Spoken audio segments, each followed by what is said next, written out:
Hi, and welcome back to the CE Drive podcast and the CGIB Navigator podcast. This is our second co-branded co-release.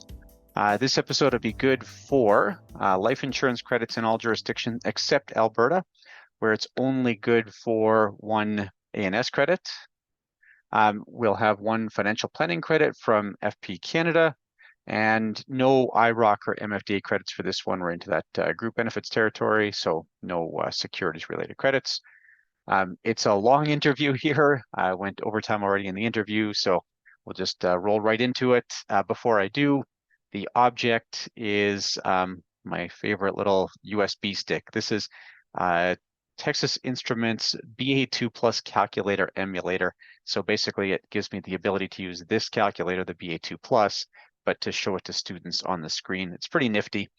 All you have to do to get one is write a textbook telling people to use the Texas Instruments calculator, which is the best of the financial calculators that's widely available. And they'll send you a free calculator emulator. All right. Let's roll into the interview then. This is Dave and I discussing small town pharmacy practice with a friend of mine who happens to run a small town pharmacy. Thanks so much. All right, I'm here today with Dave Patriarche again, my I guess co-host now. Dave, we're on our second episode doing this. And Trevor Bills. Trevor is a pharmacist you're actually in Whitecourt Sangudo, Trevor, right? Mm-hmm. Sort of Yeah. halfway between where I am and Grand Prairie, roughly. Mm-hmm. And of course, I know Trevor from my business coaching group, where he's an awesome contributor to all of our myriad issues. So Trevor, can you give us a little rundown about yourself and your business? Would you mind? For sure. Great to be here, Jason and Dave. Trevor Bills. I'm a pharmacist and pharmacy owner. I've been a pharmacist since 2010, and shortly thereafter was fortunate enough to start a pharmacy in 2011 with a business partner. So I've been an owner since that point, and then about 5 years ago added a second store in a little town called Sangudo. So ever since graduation, I've been a pharmacy manager and been an owner for the last 10 or 11 years, and working in small town primarily. It's a little bit of time in the city and in corporates throughout my university training, and my first couple of years as well were in a corporate store. But that's a little bit about me and where I'm at. Do you like the small town market better than the big city market? Well, I grew up in a small town, so for me it feels like home. But I do, and I think there are some differences definitely between the two. Where my pharmacy is right in a medical clinic with the doctors, so that's huge, just to have that collaborative feel. But even in the small town where I was working in Whitecourt prior to opening the store, and you get to know the doctors, you get to know how they prescribe, you get to know them maybe sometimes personally.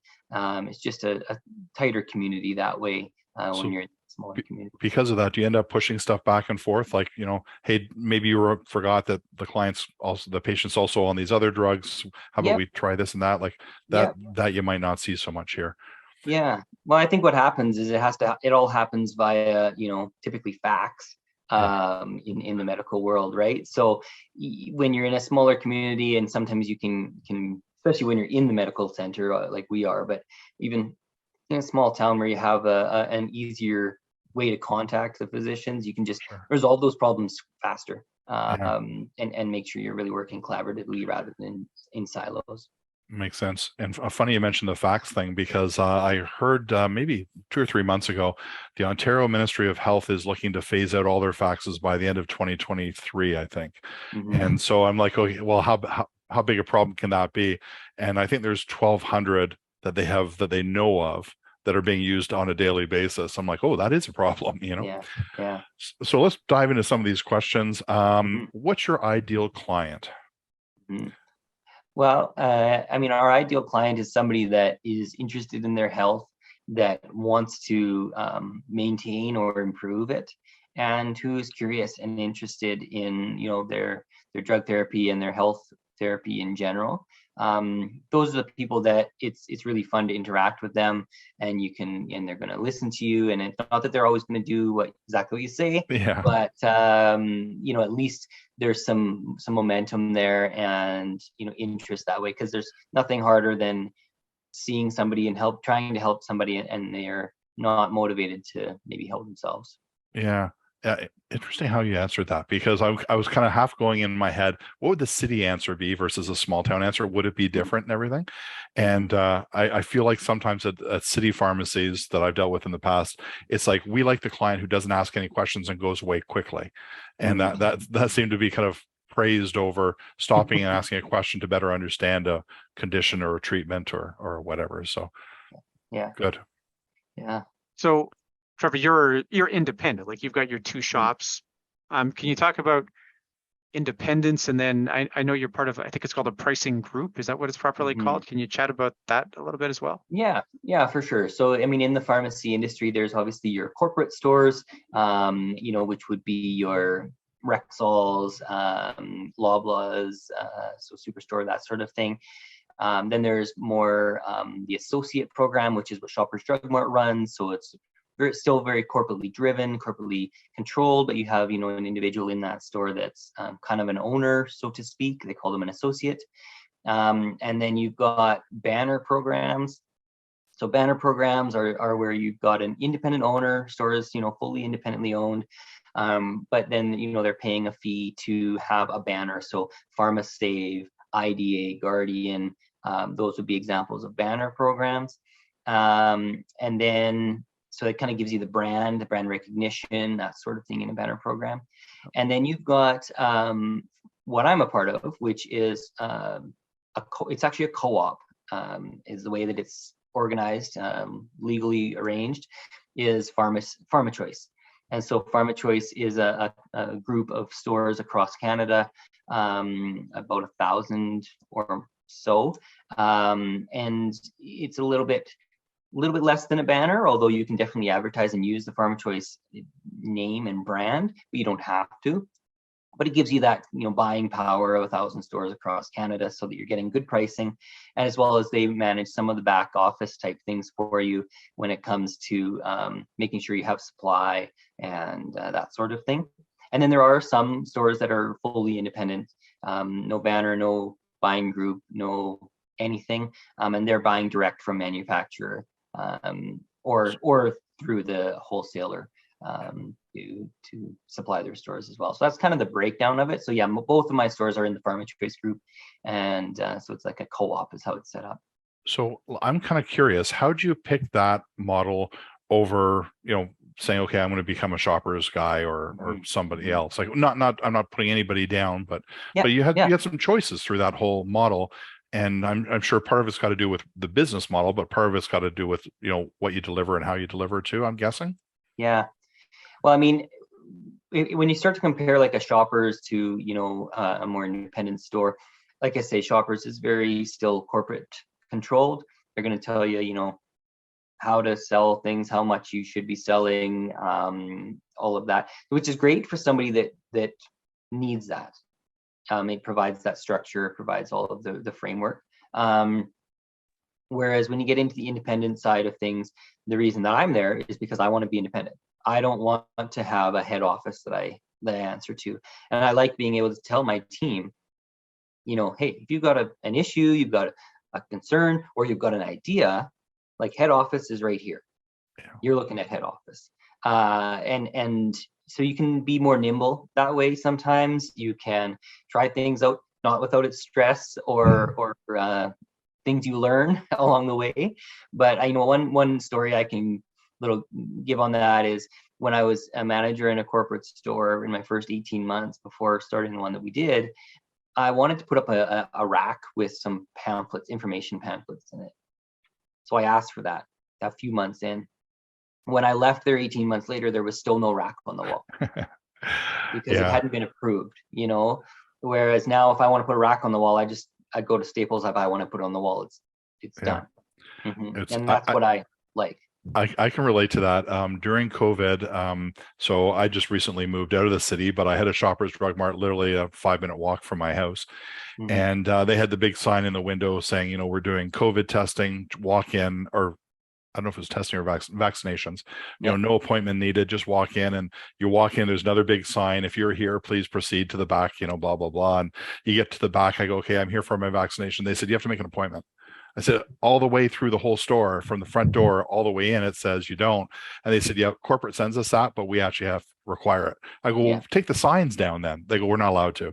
Corporate Yeah. tells us you have to put the signs up. I'm like, okay, I get it. I mean, I like your model better. Yeah. Yeah. And I mean, pharmacy isn't unique to that. I mean, you'll see that No. in all sorts of other industries, I'm sure, where the corporate says you do this, so you do it, but that's not really how it's working or whatever. So anyway, that's what draws me to the independent side of things, as well as, I just have, the control over, what I buy, when I buy it, how I sell it, all of those kind of things. And there's nobody breathing down my neck other than my own drive. So. Right. Mm-hmm. Mm-hmm. So, do you know anything about the pharmacy business in other provinces? Trevor, I think you've always practiced in Alberta, right? Do you know anything about differences cross province? Yeah, no, yes and no. Let me say that. Obviously, I haven't practiced in any other provinces. I've only been in Alberta. I mean, I know not so much business model wise, but I do know like practice wise, that there has been in the past more difference than there is even now. Alberta was and still is to an extent ahead of the curve in terms of our services that we are able to provide and the services that we get reimbursed for by the government. Whereas other provinces had lagged behind a little bit. Now I know places like Ontario and BC are catching up for sure, and maybe even at the same stage or ahead in some certain ways. But just a little bit different in terms of what is provided, what can be provided, and then what's reimbursed. But Alberta is still known through, across Canada as probably the number one place you can do the most things. You have the most latitude and flexibility. And when we start talking about benefits plans and things like that, like in Alberta, if I get somebody walks in and they have a drug prescribed to them and that drug isn't covered, I can change that drug independently. I don't have to ask the doctor, although I have to communicate with them, and many times we will work collaboratively, but I don't have to. I can make the change, inform the doctor, hey, this is what I did, this is why I changed it, and I made the change. Whereas in other provinces, that isn't the case.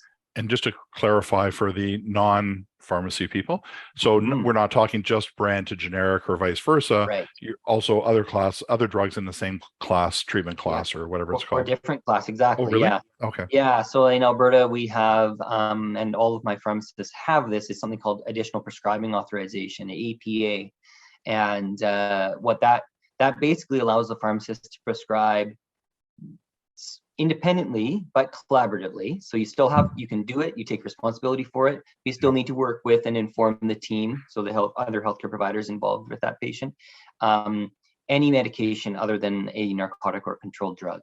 So somebody comes in and sees me, and if I have the capability, if I have the know-how to say, okay, yeah, we need to give you this drug at this point in time, I can do that.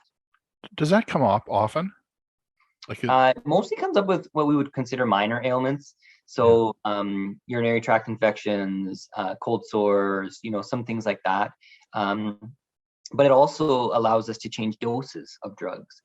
Okay. So again, if somebody's on a medication and we're helping to monitor that patient, and we go, this isn't enough, we need to increase their dose.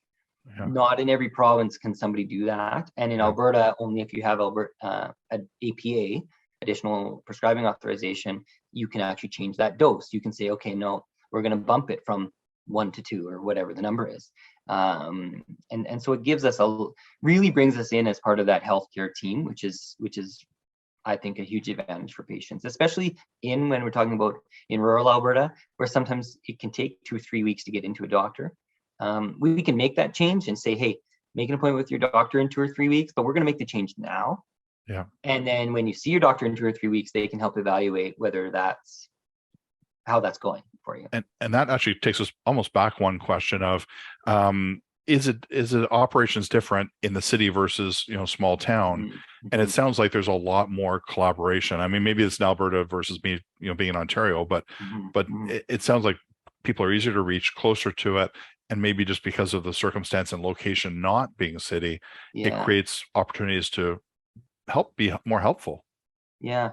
Well, I think I would hate to paint a broad stroke brush and say that all communities, like, are all small communities versus, all larger centers are one way or the other. Because I'm sure, I don't know of any, but that's just because I just don't know of them.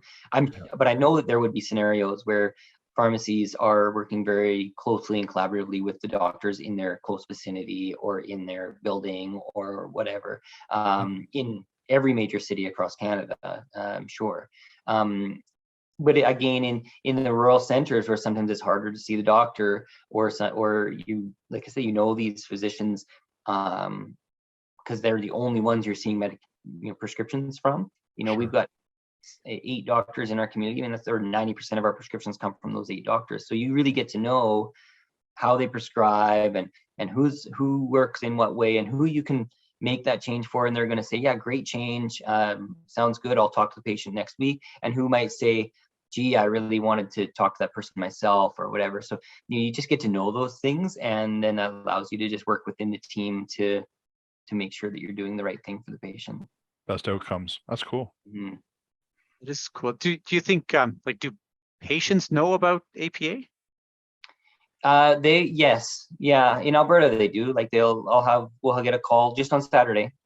I had to work this last Saturday, and I got a phone call. Hey, do you have a prescribing pharmacist? Is what they'll say. And some pharmacies, you might even see that on their, banner or something, hey, prescribing pharmacist, which, yeah, for a few reasons, I kind of find that odd that they put that there. But so they'll phone and they'll say, hey, do you have a prescribing pharmacist? I say, well, I do. What's going on? And, in this scenario on Saturday, it was a regular patient of ours who, starting to have some bladder infection symptoms. And so go through an assessment, figure out what you need to do. And I ended up treating her. And, we'll follow up this week and make sure she's getting better. So let me ask this question. We're off the list already, which is great. So okay. The way you just said that of prescribing pharmacist, can you prescribe without an original prescription? Yes. So for certain conditions, or, I mean, obviously you're not doing narcotics and stuff, but is it pretty wide open as far as, kid comes in and you go, okay, this is a case for, I was going to say amoxicillin or something, but nobody takes that anymore, but or shouldn't. Yeah. So the regulations and laws don't limit us. Oh. We are limited by our own competency. Yeah. So if you own it, are competent, if you feel you're competent enough to assess and document and make that prescription, then there isn't a limit that way. Sometimes that gets some people into trouble, like every profession, there's people who go too far. They overestimate their own competence. But at this point, we can prescribe, other than narcotics and controlled drugs, we can prescribe for any condition. We have to be careful, of course, as pharmacists, on diagnosing. We're trained very well at treating, but not as well at diagnosing. So it's a lot easier for me if a patient has seen a physician or other healthcare provider who has made a diagnosis. Now I know I can treat with this, I can treat with that, I can do all these different options. And I personally, I'm speaking for me, that I would switch between drugs and whatever when I have a clear diagnosis. Sure. Making that diagnosis, on the other hand, not always sure.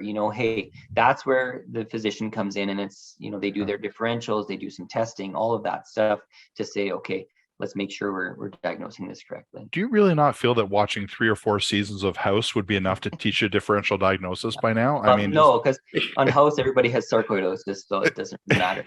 But it's ideally, and I've said this to others before, one day I'd love to get a prescription from a physician that just says, patient has high blood pressure or hypertension, treat accordingly. That'd be pretty cool. I really see that being their area of expertise, is diagnostics. And not that they wouldn't ever select the treatment, but I think pharmacists can do that shouldn't many times as well. Yeah. So almost like you said, and and I'm paraphrasing, these are not your words, but you feel almost relieved when you have a diagnosis from the doctor. If you got to prescribe the proper treatment, they should almost be relieved by not having, being stuck in their old ways of, water pills are the answer to everything for high blood pressure or something, Yeah. That's pretty neat. So, but I think the big thing, and we're very fortunate in Whitecourt here, where we're in the medical clinic, and we do work collaboratively, and we're constantly learning from each other. Like, hey, I'm going to switch it to this because X, Y, Z. Or again, kind of referring to some of what we'll talk about in a bit here, the benefits thing. Doctors don't know what's covered. Yeah. They don't, so they'll pick Nexium because they like it, but it's not covered by half the plans. So then we have to switch it anyways. Whereas if they just said, patient has, this condition, please treat it. Yeah. I can tailor that treatment to that patient's specific drug plan scenario, whether that's cash or government plan or private plan or whatever it is. As a pharmacist, I know, or I can easily find out what's going to be covered for them. Yeah. Can I just chime in? I've got a question for Dave about this now, actually. Oh. So, Trevor, in our world, we see this with dentists, and dentists get picked on all the time for this in the benefits world, where they will tailor. Rightly so. Okay. Yeah. They will tailor treatment to what the patient can pay for. Yeah. Do you see a risk there? I don't know if you both want to answer that, but is there like a conflict of interest problem there? The problem I have with dentists is they charge up and work up to the plan. And I find that pharmacists are more supportive of charging down to the patient. Like, maybe that's the wrong way, but okay, so we've had all the stuff with generic allowances and different things that have changed and regulations and stuff. But I find that, like everybody advertises in Ontario, at least, if you're a senior over 65, we'll, waive the copay, the $2 and stuff.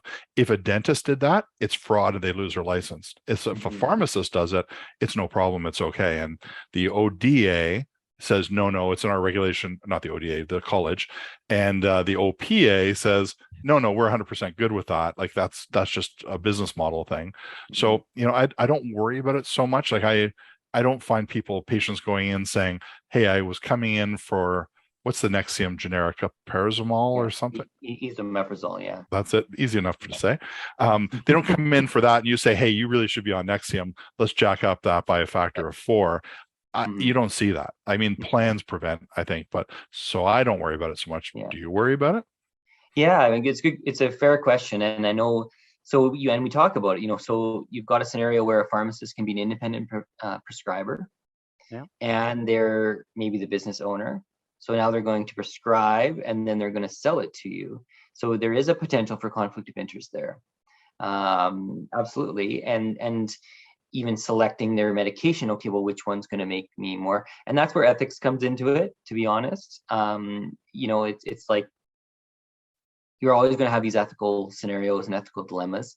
When I make a prescription, I have to tell the patient, hey, you can get this filled anywhere. I'll prescribe, because I can prescribe it and it can be filled at XYZ pharmacy. It doesn't matter. That's pretty cool. Yeah. And cool that you share that too. Yeah, but you have to say, like, and do you want me to fill that for you today? And I mean, 98% of the time, these are patients who are regular customers of ours. So do I say it out loud every single time? Probably not. I'm outing myself a little bit because they come to me for everything. So I'm not, I could say to them, would you like to take a prescription somewhere else? And they're going to say, well, no, I'm going to get it here because this is where I what's wrong? Are you out of stock? Like, what's wrong? Yeah, exactly. So, but there is that ethical dilemma. And I've been asked by students before as an owner, right? Because as a staff pharmacist, maybe it doesn't really matter, right? Like, I don't care whether you get this drug filled or this drug filled, it doesn't matter. I'm a staff pharmacist, I get paid by the hour anyway. Whereas, as an owner, there is a vested interest there. And personally, my approach has always been, and what I've told students when I've had them is, look, I just do what's best for the patient. The business is going to look after itself. And I can tell you, after 11 years of doing that, it's still true. And it will always be true. I've been Yeah, doing it for 25 years in my business. Put the client first. You never have to worry about clients. Yeah. no, and people can tell, right? People can tell when you're not. But I think, yeah, in terms of billing up to the plan like that, that's interesting, and I can see that being an issue. Now, when it comes to pricing for plans and things, of course, and I'll talk about in Alberta, two things. One, Dave, you brought up waiving copays. So in Alberta, that's considered an inducement, Oh, which we are not allowed to do. oh, good for Alberta. I'm so happy to hear that. Yeah. Yeah. So in Alberta, basically all the insurance plans have the same clause in their agreements with the pharmacy. So we're talking Alberta Blue Cross, Assure, Express Scripts, Green Shield, all of them.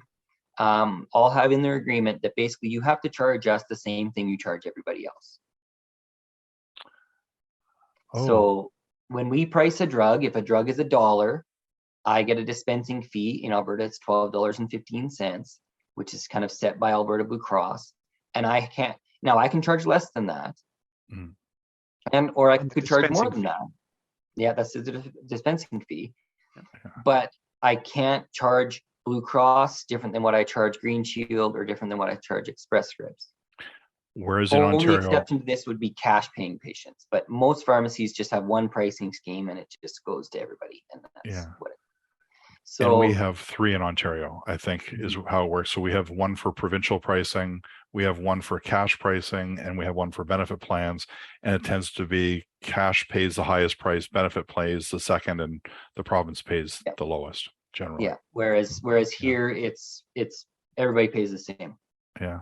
And so if you are charging one insurance more than another, and you get caught doing that, then you'll lose your agreements. They'll claw back money, all that sort of stuff. So that's probably all your pricing. Is that all your successive socialist governments have put in that kind of unified? Like exactly, successive socialist governments. Well, we had anyway. Let's not go. No, that's outside the scope, I think. Here, Dave. Yeah, there you go. I go there. Yeah. But anyways, it is so. But pricing wise, yeah, that's how we price it, and everybody pays the same. So, would there be some incentive for me to put somebody on an expensive drug? Maybe. Personally, I've never done that, and I could see. I guess some people could, but it wouldn't be as big an advantage to go to this more expensive drug. And I was going to say, anything that's a big expensive drug now is there's a lot of specialty clinics that are doing it, and specialty pharmacies and stuff, at least out here, that are fulfilling it. So when you get into the biologics and stuff that are low volume, high maintenance to maintain and all that kind of stuff, it's not like you're just walking in saying, boy, I wish I had Enbrel today. Can you give me a shot? Yeah, exactly. Cool. So you touched on benefits plans before. Let's go to this batch of questions here. Yeah. So, I think you rightly, like you said, sometimes you sort of act as the liaison with the physician as to what the benefits plan will or will not cover. Do you think that most pharmacists have a solid handle on what benefits plans do cover? I assume that's the case then. Yeah, I think so. For our provincial plan, which is administered by Alberta Blue Cross, yes, most pharmacists are going to have a very good handle on what's going to be covered and what's not, and sometimes what needs to be tried first before they'll cover the next, other medication, that sort of thing. When it comes to private insurance or group plans from employers, that sort of thing, it's so hard to know. I don't know what's going to be covered till I hit submit and get a response online to say whether something's covered or not. We have a large employer here in our community, so again, you get to know their plan a little bit better. But generally, I don't say anything about whether it's covered or not until I have the response from the insurance to say whether it is or not. Other than, like I say, a provincial formulary. Yeah, and you see so much variation. One Sun Life plan can cover one thing and the next employer covers something else totally different. Yeah. And we see so many plans with exceptions because it's not really Sun Life. It was an old clerical plan that got converted from, whatever to somebody, and kind of gets messy. Yeah. So that kind of brings us in that whole area of, all these different formularies and prior prior authorization programs and everything Mhm. else. I'm kind of feeling like you're in a lucky position, like with having kind of like majority of like, whatever, a handful of doctors or two hands full of doctors Yep. referring, and having maybe a few, large employers that, provide a big chunk. So I'm just kind of presuming like 75% of this is you kind of know it before you go too far. Like, I mean, like, Yeah, although like there's so many different plans and so many different employers, and then plans change, and then some. This list of drugs is covered 100%. This list of drugs is covered 50%. Yeah. Even my own plan, I have the Chamber of Commerce plan for my Oh. for my staff, and I mean it's got its own list of things that are covered 100% and things that are not, and all of that. So Yeah. it's not always simple that way. There is still, and I was trying to find the survey this morning because there was a survey done by our Alberta Pharmacist Association. This is going back a few years, I couldn't find it, about how much time pharmacists estimate they spend on insurance-related items in a day. Oh, And that's cool. my memory tells me that the reported amount was like 25% of a pharmacist's day was spent on insurance issues, which is far too much. But I was going by memory on that, so it might be up or down a bit, but it was actually a reasonable amount that hopefully we can limit that. But it's getting better in some ways for sure. Really? See, okay, sorry, you go, Jason. Well, I was gonna, so for you, just thinking of your practice here, Trevor, like, and I think about this in my own experience, is it really front loaded? Like you have a new patient and you're going to put in a ton of time with the insurer, and then, 18 months later, it would be unusual to have to call the insurer. Is it like that? Is it a? I mean, once we get their insurance working, right? Like, so maybe they don't have a card, maybe they do, that sort of thing. You're trying to find out insurance information. And then it changes, or the patient has a major health change. Now we're on a different class of drugs, and maybe now all of a sudden those class of drugs you have to deal with differently. But generally, once it's set up and you're good to go, it's not too bad. It's when they're trying to do something different, or the patient is unsure about what's covered or why it's not covered, and that sort of thing. And those are some of the hard questions for pharmacists to answer. They're why hard isn't this for covered? all of us. Yeah, I can't tell you why it's not covered. It just isn't. I mean, I can tell you why I think it's not covered, but I can't with certainty tell you this is why.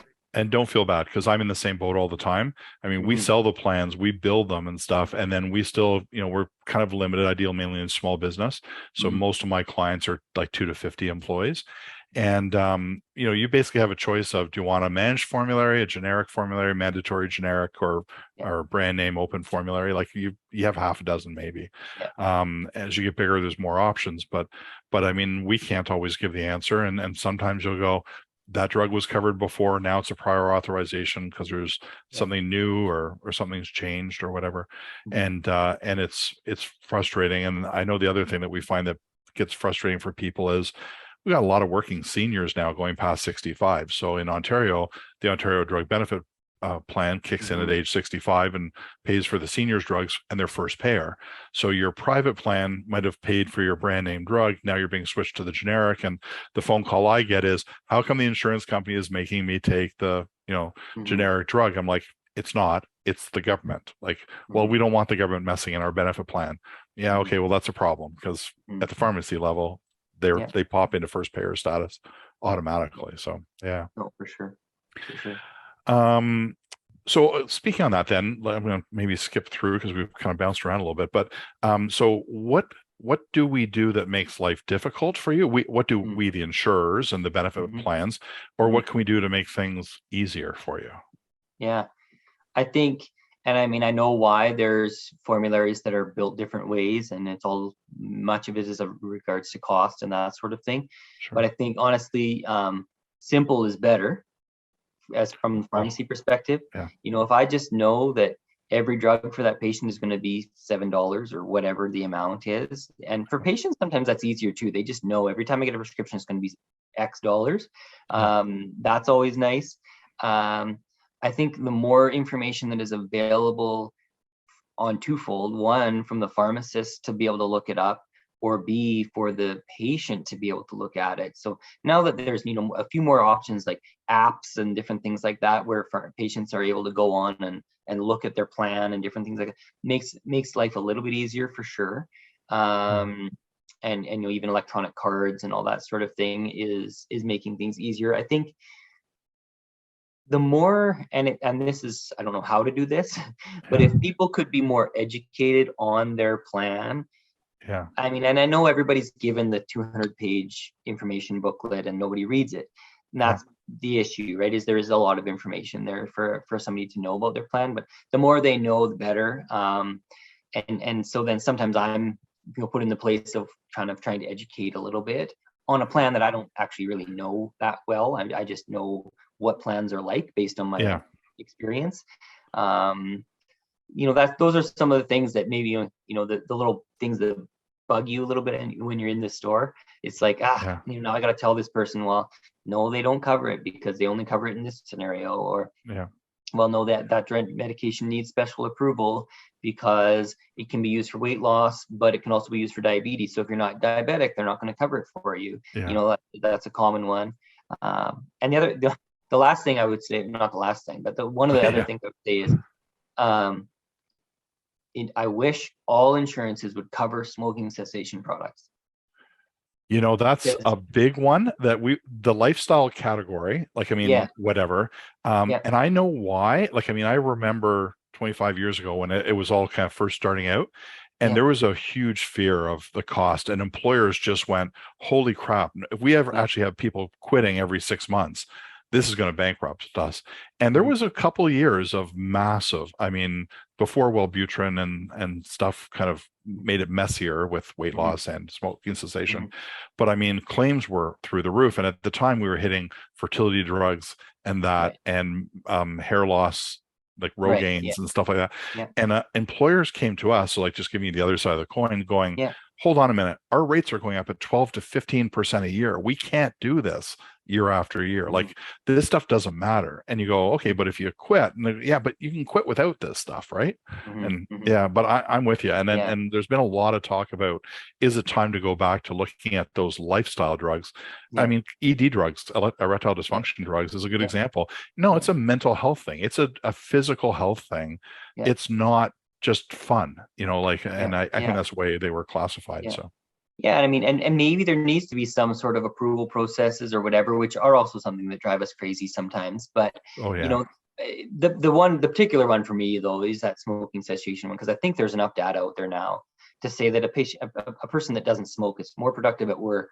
They're going to use less inhalers. 100%. Live long. There's enough data on that particular one. Claims, but there's an interesting one, and this was, I'm going way back 20 years. I doubt if I could ever find this one, but it was really cool, and it basically said the people that made the choice to quit and had to pay for it on their own, the chance of restarting or whatever, relapsing, thank you, was way less if you invested your own money in it versus somebody else's.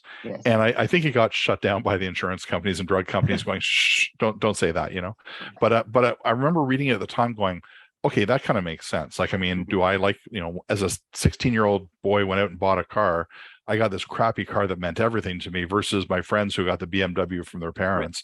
And, they were crashing it up every chance. Everybody got to drive it, and do you appreciate it or not? So I kind of, I went from the very beginning of this one to where we are now, and I'm with you in that I think it makes sense. But I also kind of had all that lingering stuff still baggage in my head. I want us to go back to the education comment here, Trevor. Like you said, that's what you're looking for, is better education. Dave, I'm going to lean on you here. Who's best in class for education on the benefit side? Do you have somebody you like for this? Like somebody who the pharmacist who knows the patient. So there wasn't but there used to be an amazing app or a website called RX Help. No. Sorry, that's a patient choice card. RX. Oh crap. It was a guy who sold the business to Shoppers Drug Mart, and Shoppers Drug Mart shut it down and kept it only for doctors. And it showed every province, what was covered, Air Force, Armed Forces, native plans, everything. So you put in the drug, generic or brand, and it would give you everything, including, interchangeables and the whole thing. it was the most amazing tool ever. And you could actually have a pretty intelligent conversation with somebody. And it was a basic tool. And when shoppers bought it, I'm like, oh, fantastic. This is going to be out there more. And they said, no, it'll be done before the end of the month. We're taking it down. We don't want to maintain it. There's too much liability. There's, blah, blah, blah. Yeah. And I'm like, oh, loss of a great product. RxVigilance, that's what it was called. Yeah. Oh, yeah. But, yeah. And I mean, the thing that's good, those types of things are good. And I've thought about this is, a way to put that information in the pocket of the prescriber, right? So that then they're not, because otherwise you end up with this thing and probably in others, and I know in other scenarios where, for people that aren't in the medical clinic like I am, or people that are in the province where they can't make the change themselves, then it just delays things by a day or 2 or 3 or 10 or whatever the issue is. So, putting that information in the pocket of the prescriber, and that's easy enough maybe for, like a provincial formulary or a First Nations Inuit Health sort of thing. But when you get to employer plans where they're also, cut up different ways, it gets harder to put that information in the pocket of the prescriber. Yeah, there was a program. It ran in the US for several years and piloted in Canada for a short time. And I'm going back 25 years ago. To give you perspective, it was all on Palm Pilots. And basically they gave the Palm Pilots to physicians in small towns with big employers, so sawmill towns and mining towns, because you could limit, you had 3 or 4 plan designs and pretty much everybody in town was on one of those 3 or 4. And they gave the Palm Pilots to the doctors and said, here, you enter your data to help come up with a diagnosis, and the Palm Pilot would help with the diagnosis. And then it would say, okay, these are the recommended treatments for that. You pick whichever one you want, doctor. And then it checks the plan. It would say, yes, that's covered, or that's covered at 80%, or there's an alternative at 100%, or whatever. And then when you finished, you said, okay, send that to the pharmacy, and it would electronically send the script, and then the pharmacist could fulfill it, and away you went.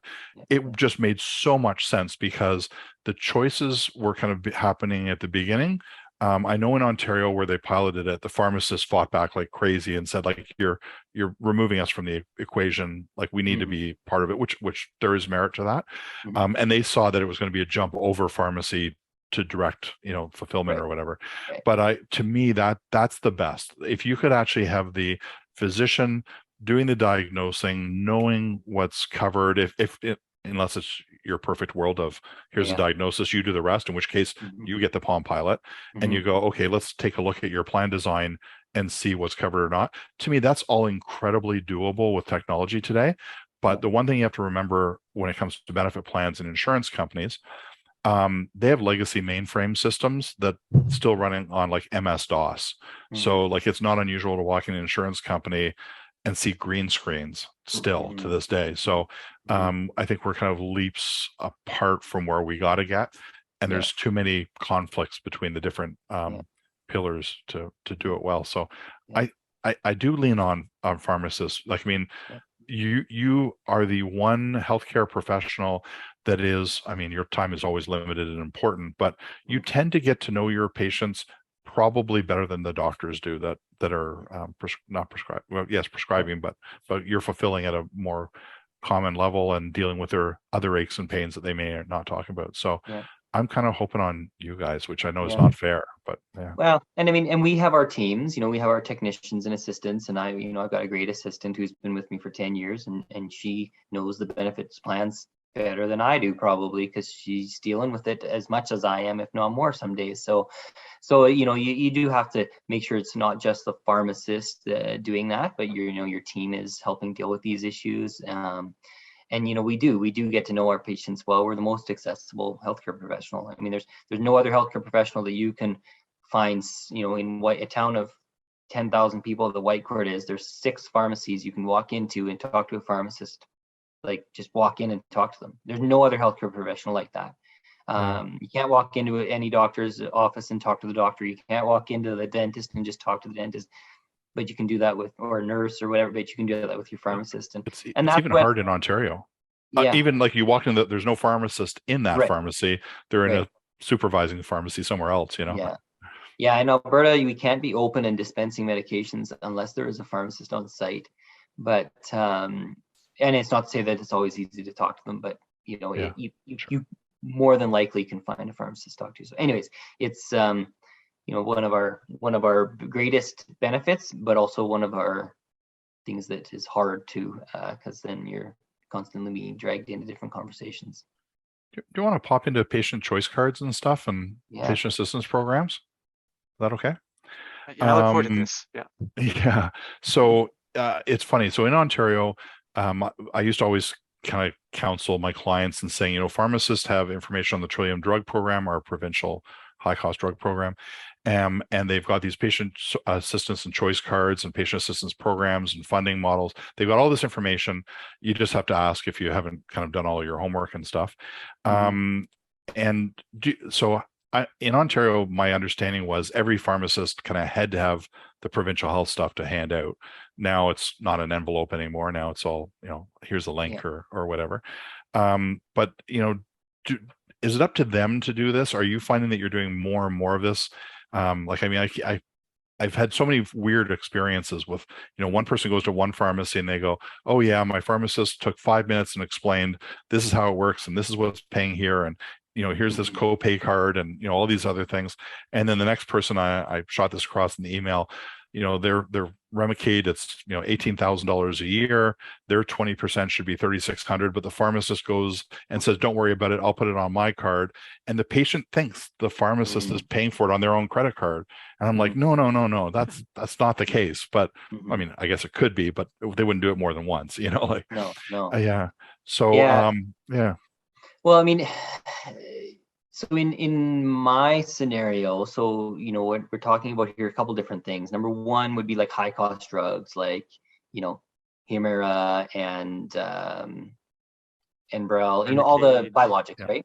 And so the biologics, they typically have their own support programs and people in place to make sure that people are going to be covered and that sort of thing. So I don't deal too much with that. I'll usually say, talk to your specialist office. They'll direct you to a nurse, and then there's a nurse navigator for that particular drug or whatever. So on that side of things, I mean, we're not really too much involved. It's up to the patient and their nurses, and they'll call us and we'll deal with it, and no big deal. Then there's the things like RX Helps, which you mentioned, or Innovi is the other, and I've had it happen two ways. I've had patients come in with those cards. Now, those are most often patients that are looking for help. Like they're maybe struggling, or they're paying cash for everything and they're trying to find anything. Sometimes, the patient may not have the best understanding, and they'll think that that card is going to pay for some percentage of every drug. And you're like, well, no, it's only this very small list. Growing list, but small list, and then it'll only pay for the brand name, but it's not going to pay for the generic. And so you might be better off to just pay cash for the generic versus get the brand name, because you're going to pay more anyways or whatever. And then we do have a stack of those cards in the pharmacy that when we have somebody who it's just for the brand name medications, right? And because the only ones on there are brand name medications that have gone to a generic. And it's a tool that we can use to help patients have access to those brand names if they require it. So we don't promote them, so to speak. But if a patient has a legitimate need or desire to have a brand name product, then we'll say, well, hey, we've got this card. And the way we usually explain it is we have a card, and we'll just say from the drug manufacturer, because that's easier for people to understand than what is actually happening all behind the scenes. So we'll just say, we have a drug card from the drug manufacturer, and they'll cover the difference for you between the brand and the generic. And then, away we go, and people are happy with that. So that's more the way that I see it happening in our scenario. And in terms of explaining all of how that works, I mean, we will, but sometimes people are just happy their drugs are covered by, right? Yeah, it's funny. Like sometimes we see people they're instigating it because they're looking for things, or a clinic or somebody mentioned it along the way. in Ontario, we have lots of advisors. When we did the switch from generic plans to mandatory generic plans, you start to get pushback by employees going, hold on a minute, how come my doctor wrote no substitution, so you should cover it? And like, yeah, but we're not doing that anymore. Well, Right. here's a get out of jail free card, as long as it's around. And so we had a fair amount of pharmacists, advisors pushing the pharmacy assistance cards, the choice cards, the whatever you want to call them, to help people out and stuff. So and without going into a lot of the detail on the business side of things, but when I say, if a patient has a legitimate need for a brand name, which there many times isn't, because we have very good generic products in Canada. But whatever, sometimes people need them or want them or feel that they need them. That's fine. But, from a business perspective, the generic is a better business thing for me as an owner. I'm not it's more profitable for me to sell a generic than a brand drug. Really? And so that's interesting to me. So we don't promote the brand, but we will provide it, of course. Again, my philosophy right from the start that I said, I'm going to do what's in the best interest of the patient. I mean, the first thing they're going to get is the generic. And if for some reason they desire the brand name, we can do that if there's a card or a brand card for it. But, many times that's not the issue, that it's a generic. It's that the drug itself just isn't the right drug for them. So, interesting. Do you have anything else on that one, Jason, just before we go into the problems that we cause? Next set of questions here. So the problems we cause. So quite often, and I've had a kind of a year of a lot of this where the pharmacy, my words, the pharmacy keeps screwing up. And so they use wrong codes. They use a temporary code to override the system, but they've done that for a year now. So the temporary code doesn't work anymore. And you go, why didn't you just call once and get it fixed? So quite often I'll say to people, don't come out of the point of sale, don't come out of the pharmacy and 2 days later try and fix the problem. Like, let's try and fix it at the point of sale. So if there is a coding error, if there is something unusual, then the pharmacist knows for next time and we avoid that problem. And I quite often will get feedback from the pharmacy, especially if I call them, and they're like, not our problem, man. Like, thanks, but this is your customer's problem. The insurance company is yours, not mine. And you go, yeah, I know, but you've screwed up. Like, we know, because I'm hearing the codes from the other side, and they're like, we tried our best. Like, I mean, I'm not spending any more time with this patient. You go, I get it. So and it's a hard balance. And of course, in an ideal world, everybody involved there would be very calm and kind and dealing with it with thinking that the other person or everybody's viewing it that everybody's just trying to do the right thing and all of that. So that piece of it aside, the individual personality. So if we were humans and nice. So the reality is that that's not always the case. I think, and I've had both of those scenarios where I'm okay to deal with it to an extent, but there is times when it's like, this isn't my issue to deal with. Like, your drug plan isn't working. You go talk to your drug plan. And come back to me and I'll try it again. But it's your plan. It's like when people say, well, why doesn't my drug plan cover it? Well, I don't know. I can't answer that for you. They just don't. It's your plan, not my plan. But I mean, what I get what you're saying, and there's all kinds of issues that can happen. We had a scenario where we inadvertently billed a medication to under a plan to the wrong, like, the plan was inputted in the wrong patient's file. Okay. So that was our mistake. But the computer system let it go through. And like a year later, I got a fax saying, hey, you need to cancel this. And I'm going, why do I need to cancel this? It's been it's been a year. B, your system let it go through and let that person get coverage for that. That's that's the insurance's issue, not my pharmacy issue. It was $60. I never canceled it because I said, like, whatever, it's $60. If they take the money away, I don't even care. But it's just, so those are the things where, all of those things can compound. So, I mean, if the pharmacy is making a mistake, we've got to get that sorted out, putting in codes, these sort of things. pharmacy dispensing software can sometimes do things almost automatically. And so we need to make sure we're not. A common one would be a patient maybe had an old plan and now they have a new plan, and we bill it through in an order that is such that the automatically puts in a code to say that we're billing this plan as a secondary. Now it thinks it's the secondary plan, where in reality it's actually the primary plan, and then we've got to get that fixed. But the other hard thing there is that I, as the pharmacist, can't make that change. So now I'm talking to my patient saying, you need to phone your insurance and tell them this, because even though I might have messed it up, I can't fix it. Because they don't want the conflict of shop testing the system and everything. Like so it's like they have to call in, because they'll just say, well, we need to talk to the plan, the card holder or whatever. So that's it's okay in certain scenarios, but sometimes it's difficult in the moment. And these things always happen at 4:55 when everybody's standing 8 people in line to get their meds. Wait, you're not open 24/7? No, we are. Some places we aren't. No, you go with the clinic hours, right? Yeah, exactly. So I mean that would be one thing. I mean, I think generally most pharmacies and most pharmacists will step up and help resolve insurance issues for patients to an extent. But there's a limit to it when it's like, look, I've tried the things that I can try.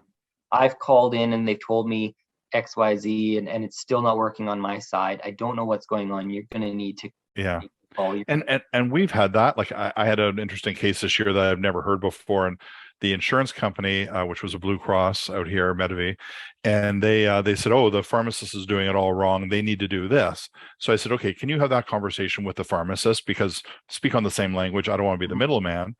And so then they came back and said, well, the patient has gone to 2 different, it was Costco pharmacy. So he's gone to 2 different ones. We have to now call the other pharmacist and tell them, because they're doing it wrong too. And I'm like, stop. If 2 pharmacists are doing it wrong, I'm kind of wondering if maybe they're not, like you can't keep pointing the finger. And they ended up coming back going, you're right, we actually coded this entire plan wrong. And here's a problem. I'm like, well, we've now sent the patient back twice to 2 different Costco's to fix it, like one the other. And it's not their problem, it's your problem. And the insurance company's like, yeah, but we don't know that until it fails and we try and fix it and everything else. I'm like, yeah, that's everybody's problem, is you kind of got to piss everybody off so much that you finally find a solution to the whole thing. So very frustrating. So I think we're going to make this our last scheduled question here, if we can, because I'm going to run out of time here for our listeners. So so Dave and I think we both have different versions of this question, but do you run into situations where people have a copay or deductible that they say, like, Trevor, I can't manage that whatever $30 or whatever is outside of what I can manage, and especially maybe today with inflation being what it is, or people feeling a way about inflation. Do you hear this kind of thing? Yes and no. I mean, primarily, if it's a copay amount, those are typically fairly small. I mean, from what I see, I went with $30. Like I'm thinking, it's not going to be on a $7 one. I assume not, but no. And I mean, on the highest copay that I see is an $18 one. There's one particular employer that has an $18 copay, so every drug is $18, unless it's cheaper than that. And that's what's hard for that, is that there is a lot of medications that are cheaper than that, so they end up paying less, which is good. But typically it's not on the copays amounts. More often it would be for cash paying patients. And so we can help, direct them to supports, provincial supports and that sort of thing. But I don't see it a lot. It does happen for sure. Now, again, we talked at the start of the talk here about the difference between independent and corporate. So, when somebody tells me, look, I get paid on the 25th, can I leave this $40 here until the 25th? We have the latitude to do that for people. And we do regularly. Sometimes it bites you, but more often than not, people will come in and pay the $40 or whatever it is. And always, scenario specific. When I've got a child that needs an antibiotic and I've got a mother standing in front of me that can't afford the $15 antibiotic, like whatever, you just give it to them. And if they come back and pay you, great. If they don't, you write it off. So, those are the things that I like about being an independent, is I have that latitude. You got to keep an eye on it, of course. And I'm not going to say I haven't been stung for a little more than I would have liked to have been stung, but it's just part of what happens. So do you see it maybe more when there's drug maximums? So like we're seeing now more like the easy out for advisors rather than doing creative stuff. They just go, okay, we're gonna put $1,000 drug cap in. And once you're over the 1,000, you're on your own. So if you're, the diabetic and you're doing your regular insulin and test strips and lancets and or whatever, are you seeing kind of more of that kind of pushed back on you than just the copay side of things, or not as much yet? Not as much. No, not as much. Not for my scenario, at least. Yeah. I don't see that a ton. Some examples when there's high cost drugs involved, but again, usually those people are in a different system sort of thing, right? They're talking with the support groups and they know that that's going to happen, and then a different plan is going to kick in and that sort of thing. So we don't see that a lot. Can I ask one weird little question that I just kind of clicked in my head? Yours, last Dave, one, just really quick. So how many levels of payers can there be on your system?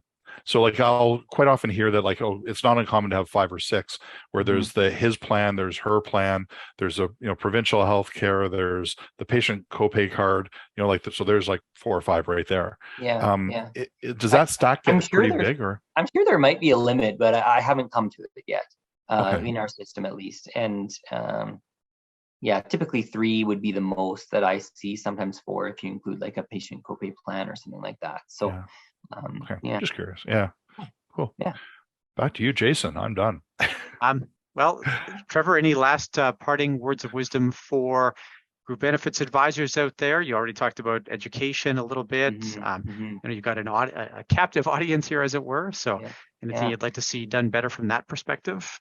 Nothing big and profound, other than 2 things. Number one, like I said before, simple is better from our perspective. When it's simple for the patient to understand, simple for the employer to understand, and simple for the pharmacist to understand how it's going to work.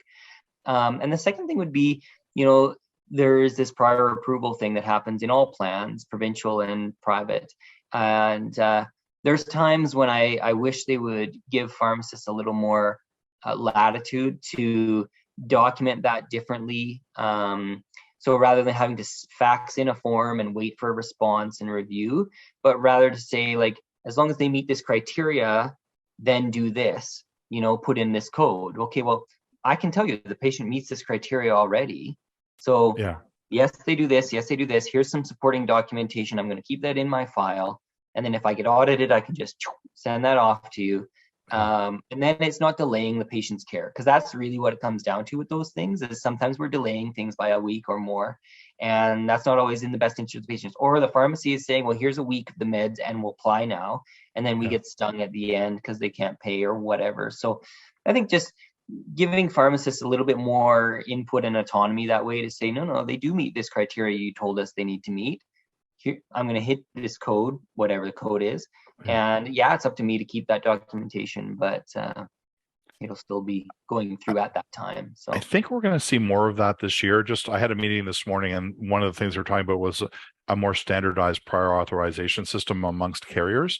So whether it'll be all provinces, all carriers, all insurers, I don't know, but I think we're gearing towards that. Yeah, and we saw that in Ontario with the SADI program for exceptional access drugs, and they were trying to get it so that 85% were done right on point of sale. The pharmacist could just tick it off and away you went.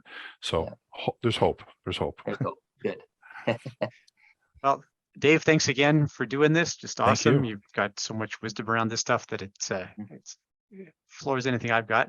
Trevor, you've been just wonderful for answering questions and being very upfront about your business, and really appreciate that. I know that'll bring a lot of value to the folks listening, and I've learned a lot. So that's always best for me. Thanks so much. Thanks to both of you.